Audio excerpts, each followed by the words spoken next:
অথ ল্যাব থেকে মিস্টার মাহফুজুর রহমান আসছেন আমাদের দেখাতে কিভাবে একটি এআই সাপোর্ট এজেন্ট আমাদের সময় এবং মেন্টাল পিস দুটোই বাঁচাতে পারে।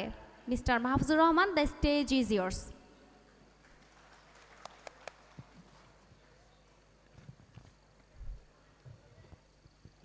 হ্যালো,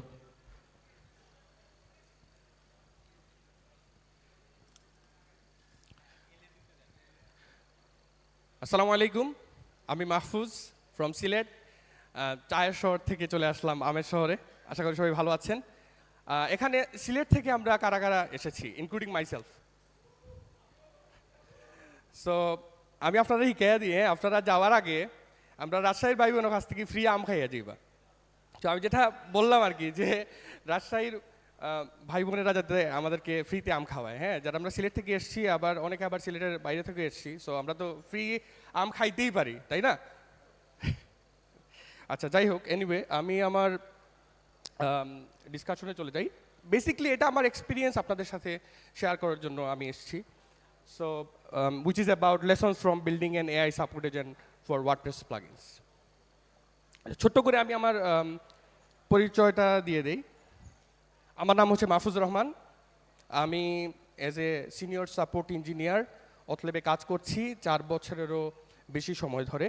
এই সময়টাতে আমি মোট কাস্টমারের সাথে ইন্টারাকশন করেছি, বা টোটাল রেসপন্স সংখ্যা হচ্ছে আপনারা দেখতে পাচ্ছেন 16,400 এর বেশি। আর পার্সোনালি আমি 8টা প্লাগইনের সাথে কাজ করি, যদিও অথ ল্যাবে আপনারা জেনে থাকবেন যে অনেকগুলো প্লাগইন আমরা অলরেডি রিলিজ দিয়েছি, আর অনেকগুলো আমাদের রাস্তায় আছে, আরও সামনের দিকে আপনারা দেখতে পারবেন। সো বেসিকলি এই কাস্টমারের প্রবলেম সলভ করাই আসলে আমার রুজি, আপনারা বুঝতেই পারছেন।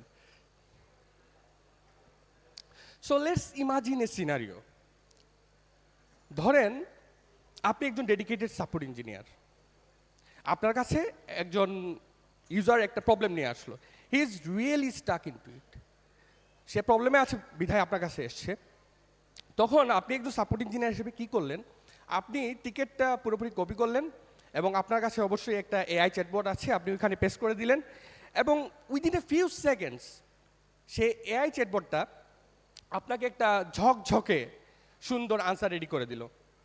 এটার মধ্যে ডক্স লিঙ্কস আছে, আপনার স্টেপ বাই স্টেপ গাইডেন্স আছে, আর আপনি কি করলেন? আপনি তাড়াতাড়ি উইথ 100% কনফিডেন্স আপনি আপনার ইউজারকে আনসারটা পাঠিয়ে দিলেন। Issue is resolved. আপনি ভাবলেন যে ইস্যু তো রিজলভ হয়ে গেছে। তো কিছুক্ষণ পরে হঠাৎ করে রিপ্লাই আসলো। আপনি রিপ্লাই দেখতে পেলেন কি, যে কাস্টমার আপনাকে বলতেছে যে ভাই, আপনি যে লিঙ্কগুলো দিলেন আমাকে, এগুলো তো কোনোটাই কাজ করতেছে না।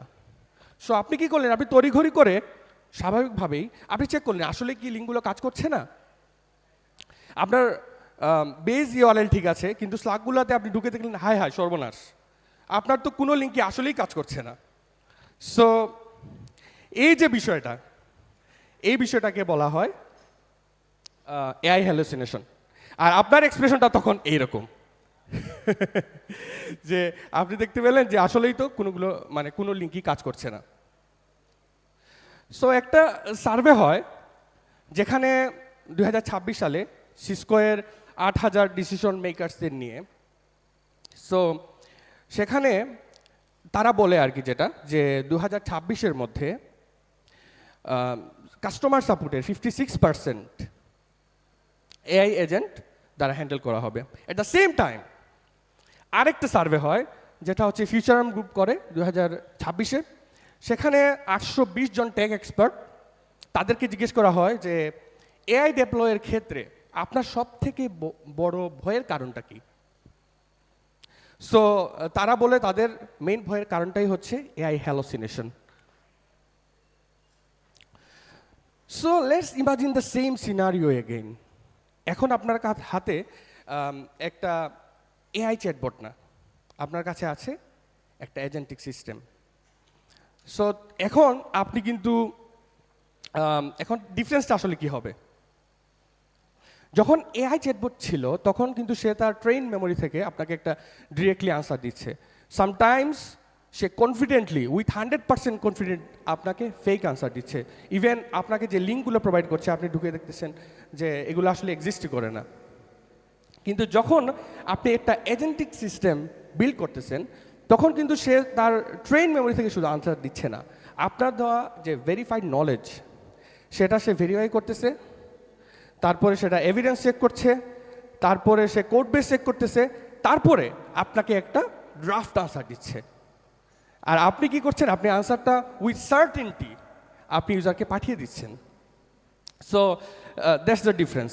সো আমি একটা সিস্টেম বানিয়েছি, যা নলেজ পার্টটা সেটাকে আমরা জানি বলা হয় যে রিট্রিভ অগমেন্টেড জেনারেশন, যেখানে সে তার দেয়া নলেজ থেকে খুঁজে তারপরে আনসার করে। প্লাস এটা আমার যে সিস্টেমটা আমি নাম দিয়েছি মাইফ্লো, সে শুধু র্যাগ না, তার মধ্যে আরও কিছু টুলস আমি এড করেছি যাতে করে সে ডায়াগনোসিস করতে পারে, তারপরে সে চেক করে এবং তারপরে আপনাকে আনসার দেয়, অর্থাৎ আপনার আনসারে ভুল হওয়ার সম্ভাবনা বলতে গেলে থাকেই না। So why it is a game changer for WP support? আমরা জানি যে আমরা যারা সাপোর্টে কাজ করি আমাদের অনেকগুলো প্লাগ ইন থাকে, 1000 অফ ডগস, তারপরে হচ্ছে আমাদের হয়তো কোনো একটা টিকেটের মধ্যে 2-3টা প্লাগ ইনের কোয়েরিজ থাকে, তারপরে ধরেন রাশ আওয়ার, হ্যাঁ, তখন দেখা যায় অনেকগুলো টিকিট চলে আসছে, হ্যাঁ। তো এই যে সিচুয়েশনটা তখন আপনি কীভাবে হ্যান্ডেল করবেন? আপনি কি আবার প্রথম থেকে সিমিলার টিকিটসগুলো আনসার করবেন? এই যে সমস্যাটা, এই সমস্যার সমাধানের জন্যই আমাদের হচ্ছে এজেন্টিক সিস্টেমটা প্রয়োজন। So it is basically not taking your job. আপনাকে কিন্তু সে কী করছে যে 10x আপনাকে ফাস্টার করে তুলছে, আপনার অ্যাকুরেসি প্রায় 100%-এ নিয়ে যাচ্ছে। So how I build one, এই যে আমার যে এজেন্টিক সিস্টেম এটার মধ্যে আমি কি কি রেখেছি, একটা আমার নলেজ বেজ আছে যেখানের মধ্যে আমার প্লাগ ইনসের, আমার প্রোডাক্টসের ডক্সগুলো আছে, আমার প্রিভিয়াসলি সলভ টিকেটস আছে, নোটস আছে, আমার একটা এভিডেন্স গেট আছে যেখানে আমি রুল সেট করে দিয়েছি যাতে করে সে কখনো ভুল না করে, কখনো হ্যালোসিলেট না করে, সে তার নলেজ থেকে সে আমার দেওয়া নলেজ থেকে সে খুঁজে এখান থেকে ভেরিফাই করে আনসার দেয়, আমার মেমোরি রিকল করে হুইচ ইজ সেকেন্ড ব্রেইন, আমার একটা ফ্লাই হুইল আছে যেটা আমি এক্সপ্লেন করবো আমার নেক্সট স্লাইডে, এবং একটা সেফটি নেট আছে যেটাকে আমি বলি human in the loop. This is the most powerful part, যে আপনি এআই যা বলছে আপনি তো তাড়াতাড়ি মানে তাই দিয়ে দিচ্ছেন না, আপনি অ্যাজ এ হিউম্যান আপনি ভেরিফাই করছেন লাস্ট ইউজারকে দেওয়ার আগে যে এটা ঠিক আছে কিনা, তারপর আপনি আপনাকে ইউজারকে পাঠিয়ে দিচ্ছেন। সো দ্য ফ্লাই হুইল, এটা হচ্ছে সব থেকে important part. The flywheel is the loop. সে কী করে আপনার যখন একটা টিকিট আপনি আপনার সিস্টেমে দেন, এজেন্টিক সিস্টেমে, সে হচ্ছে সেটা দেখে আসলে কি এটা মেমোরিতে আগে কি এই ধরনের কোনো সে টিকিট সলভ করেছে কিনা, যদি করে না থাকে তাহলে সে ইনভেস্টিগেট করে, যে আপনার ওয়ার্কফ্লো আছে সেটা ইনভেস্টিগেশন করে, এরপর কি করে এটা ক্যাপচার করে রাখে। তো এই লুপের মাধ্যমে সে শিখতে থাকে যাতে করে আপনার নেক্সট যে টিকিটটা সিমিলার টিকিট আসলে সে আনসার করতে পারে। Similar ticket, not the same. Similar ticket থাকলে তাহলে নেক্সট টাইম সে ইজিলি রিজলভ করতে পারে। সো দিস ইজ মাই আমার যে এজেন্টিক সিস্টেম, এটার আপনারা দেখতে পাচ্ছেন ম্যাপিংটা, এখানের মধ্যে আমার সব কিছু আছে। সো আমি আমার নেক্সট স্লাইডে চলে যাই, আমাদের টাইম খুবই কম। এখানে আমি এক্সপ্লেন করবো আসলে আমার ওয়ার্কফ্লোটা কীভাবে কাজ করে। সো এটা 3ভাবে কাজ করে।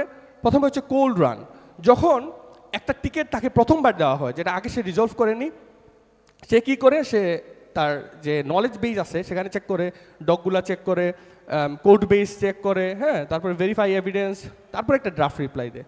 ওয়ার্ম রানটা হচ্ছে পরে, যখন সিমিলার কোনো টিকিট নেক্সট টাইম আসে তখন তো এটা নলেজ চেক করে যে আসলে কি এই টিকিটটা তুমি আগে সলভ করছো, ওকে আমি এই সিমিলার টিকিট আগে সলভ করছি, তারপরে সে হচ্ছে আবার ভেরিফাই করে এবং নিউ যে কাস্টমারের কোয়েরি ওইটা অনুযায়ী সে আনসারটা প্রোভাইড করে। And the no evidence part, যখন তার নলেজের মধ্যে এটা না থাকে তখন সে আপনাকে জিজ্ঞেস করে, কোয়েশ্চনস করে, তারপরে কি করে যদি এসকেলেশনের প্রয়োজন হয় সে আপনাকে বলে যে তুমি এসকেলেট করো এটা, বাট আপনাকে কোনো কনফিডেন্টলি রং আনসার দেয় না, কারণ আপনি জানেন যে একটা রং আনসার আপনার কাস্টমারের কনফিডেন্সকে পুরোপুরি ধ্বংস করে দিতে পারে। So the result is the links don't work. এই সমস্যাটা আপনার থাকতেছে না, আপনার রাশ আওয়ারে আপনি এত প্যানিক হতে হচ্ছে না, আপনি জাস্ট টিকিট দিচ্ছেন, আপনার আনসারটা রেডি হয়ে আসছে, আর আপনি as a human, as a support engineer আপনি চেক করে আনসার দিয়ে দিচ্ছেন। So this is my flow. এখানে আপনারা স্টার্টার এবং আমি দিয়ে রাখছি, আপনারা চাইলে এটা এখান থেকে স্ক্যান করতে পারেন এবং আপনি আপনার এজেন্টিক কোডিং টুল যেটা সেখানে আপনি ট্রাই করতে পারেন।